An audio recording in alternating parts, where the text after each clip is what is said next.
Meet the Australian submarine fleet. 6 Collins class submarines, half a dozen of the most expensive mistakes we've ever made. Hms Collins is the oldest.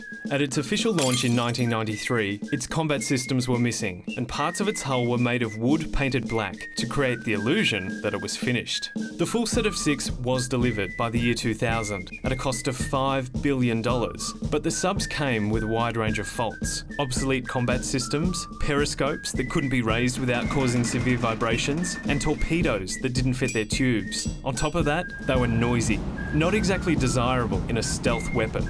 According to former Defence Minister John Moore, the problems were so significant that colleagues argued to close the project down and sell the submarines for scrap. That argument went unheeded, and in 2003, 12,000 litres of seawater flooded the engine room of HMAS Deschanel while it was near its maximum safe depth. Had the flow of water continued for another 20 seconds, the vessel would have sunk, drowning all 55 crew. Of the 6 Collins class submarines, only 1 is now operational. Some have been under repair for 2 years, and the others aren't expected to be back in the water anytime soon. Which is probably just as well, because although the fleet has 6 submarines, the Navy can only crew 3. With work shifts of up to 22 hours and stuck in confined spaces for months at a time, the Submariner's job is so unpopular that a 2008 Defence Review found they had among the lowest morale of any personnel in the Navy. Defence is now focusing on recruitment and hopes to have 4 crews for their 6 submarines by next year. Despite the almost comical list of failings, last year the government outlined a plan to build 12 new submarines by 2025.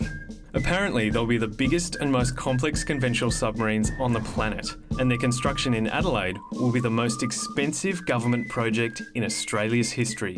$36 billion, more than 6 Snowy Mountain hydro schemes. A defence think tank estimates the same number of submarines could be bought from European manufacturers and modified for Australian conditions for a third of that cost, a saving of $25 billion. But this is more than an arms deal. Greg Conway, the government's man on defence purchases, calls it a nation-building program.